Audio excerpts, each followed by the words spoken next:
Yep, I'm Jess Surdo from Global Regulatory Affairs, CMC at Amgen.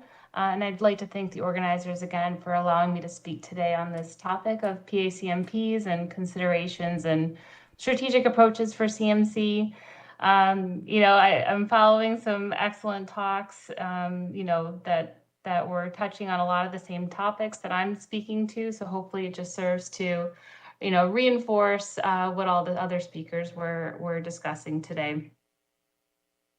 All right, so for the agenda today, I plan to provide you with a high-level overview of ICH Q12 concepts and the current implementation status globally, general concepts for use of PACMPs, and then lastly, I plan to provide you with a case study demonstrating how we can use PACMPs as a tool to more rapidly implement filter changes. So as we are all aware, any change that we make to our manufacturing process comes with risk. And while risk management principles are generally governed under ICH Q9, how we use our understanding of that risk to implement certain post-approval changes, and specifically that impact to product quality, is described in Q12. And I think Sarah made a great analogy earlier in her talks that a lot of these previous guidelines, are like siblings. So I really appreciated that analogy. The level of risk hinges on our understanding of the product and process during both development and commercial manufacturing. So the intention of Q12 is really to provide a risk-based approach to manage these post-approval changes more efficiently and more predictably. And in addition to Q9, as our previous speaker, so nicely defined, Q10 is also foundational to Q12, and that all changes must be performed and managed under the sponsor's PQS. And then so why Q12? As we know, the product life cycle is a dynamic process. Again, many speakers touched on this, that the evolution of a product does not stop after the approval of the initial marketing application.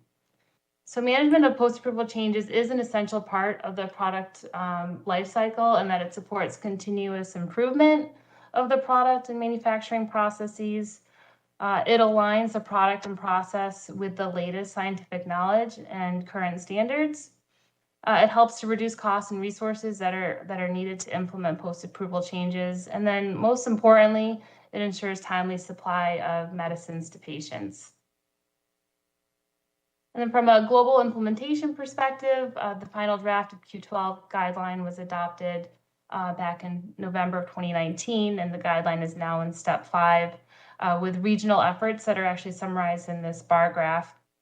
The majority of global health authorities are in the process of implementing Q12. Both the Mexican and Turkish health authorities have not yet begun to implement Q12, whereas the U.S. Food and Drug Administration is considered to have fully implemented Q12, and most recently China announced full implementation. And I believe there was a question on this earlier following someone's talk, so hopefully this answers that question from a Q12 implementation perspective. So the Q12 core guideline outlines harmonized regulatory tools and enablers with associated guiding principles that help to serve to enhance the management of post-approval changes in such a way that is intended to increase transparency between industry and regulators, while also supporting innovations and continual improvement. Considering the amount of time that we have, I will proceed to the next slide, but I will just mention again the focus of my talk today is on post-approval change management protocols, or PACMPs, and this is considered a tool that supports, again, CMC changes in a predictable manner. Okay, so what are PACMPs? Again, it's a regulatory tool that provides predictability and transparency, both words we heard earlier, in terms of the requirements and studies that are needed to implement a change. This is because the approved protocol provides, you can think of a contractual agreement between the marketing application holder and the regulatory health authority. A protocol describes the CMC change,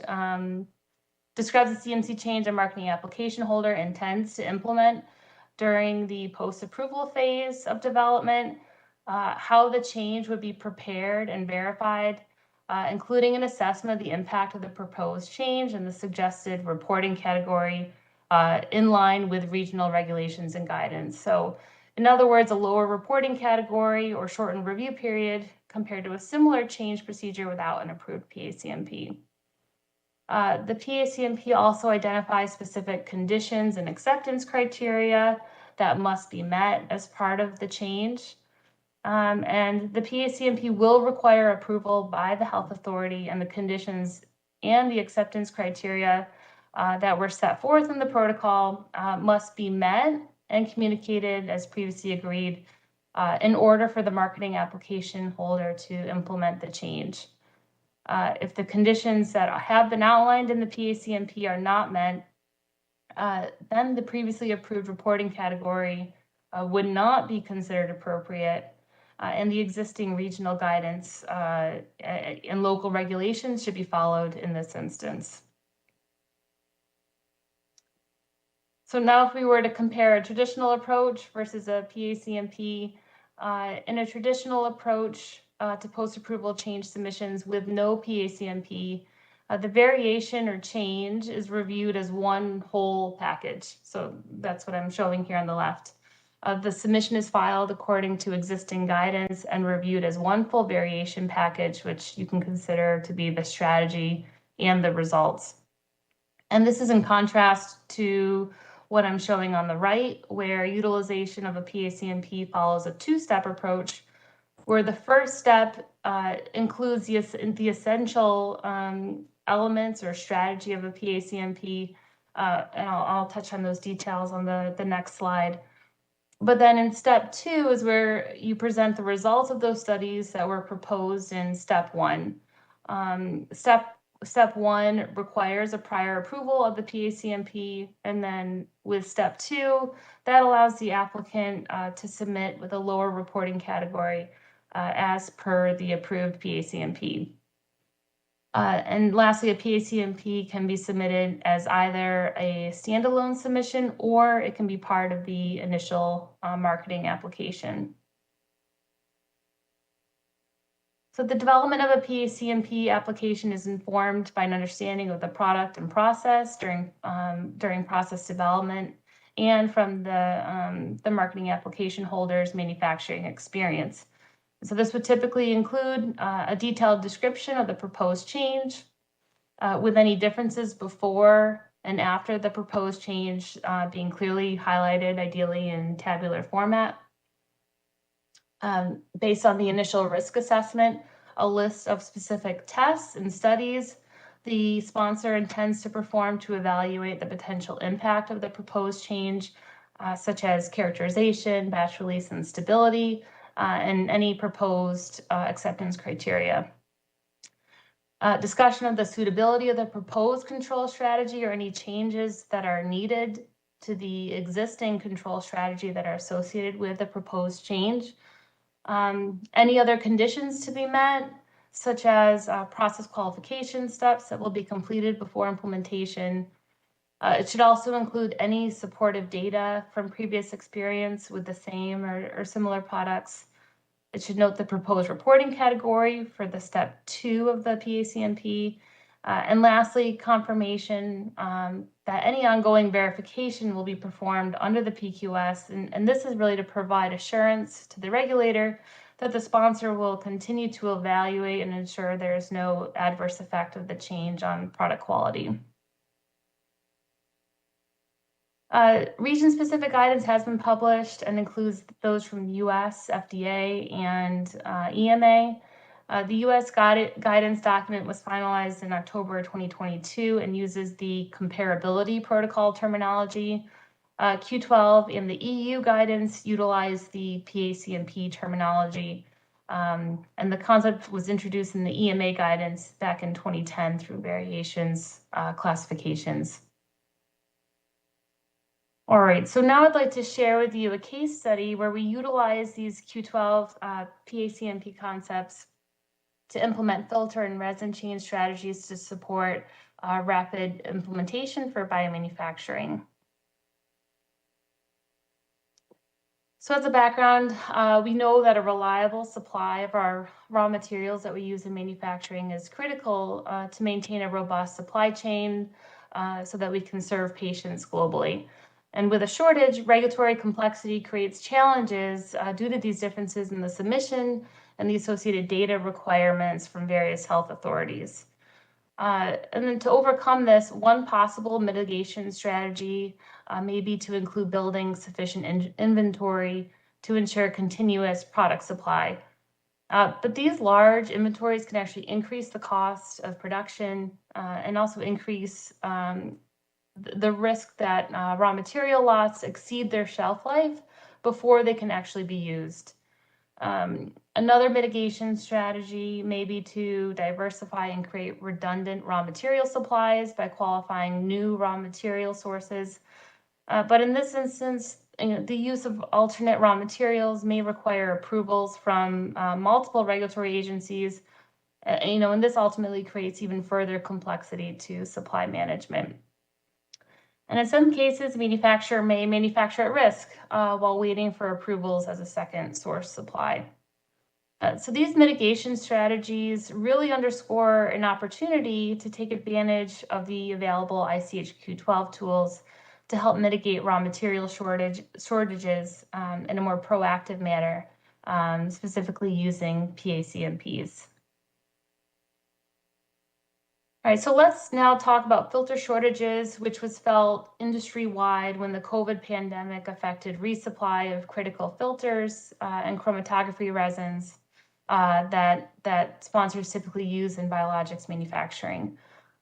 Within the drug substance and drug product manufacturing processes, filters are used for a variety of purposes, including non-product contacts such as media buffer, air vent filters, product contact for process and product impurities, and bioburden and particle removal via control of adventitious agents.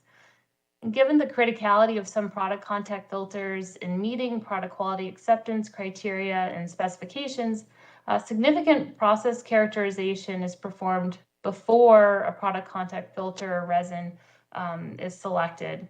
And demonstration of performance is included as part of viral clearance and process validation, which are submitted as part of the initial product licensure.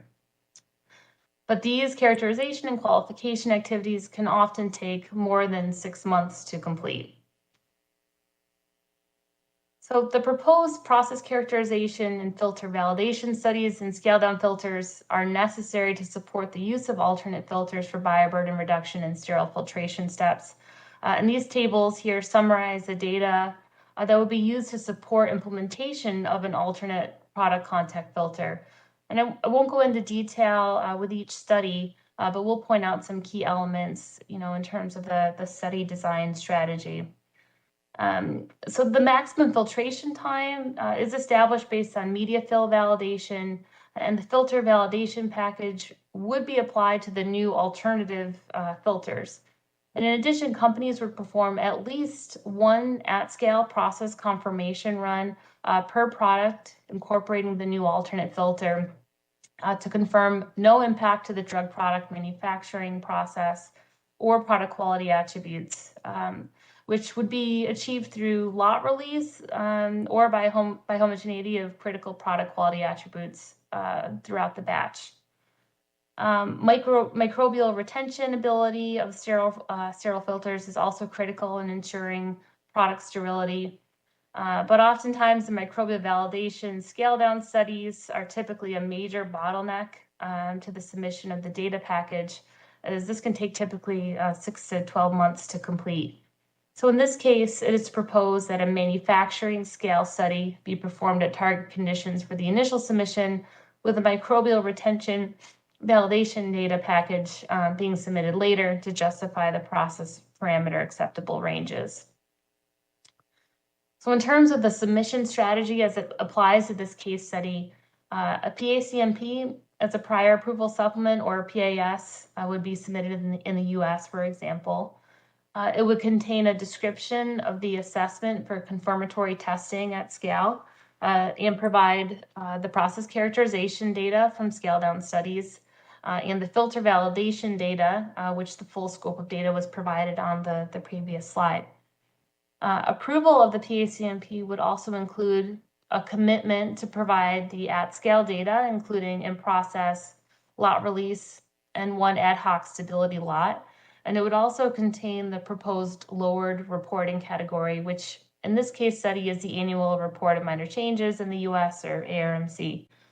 And then upon completion of the confirmatory at-scale testing with the new alternate filter, where the predefined acceptance criteria that was defined in the PACMP is met, companies would provide this data in the next ARMC to support the filter changes.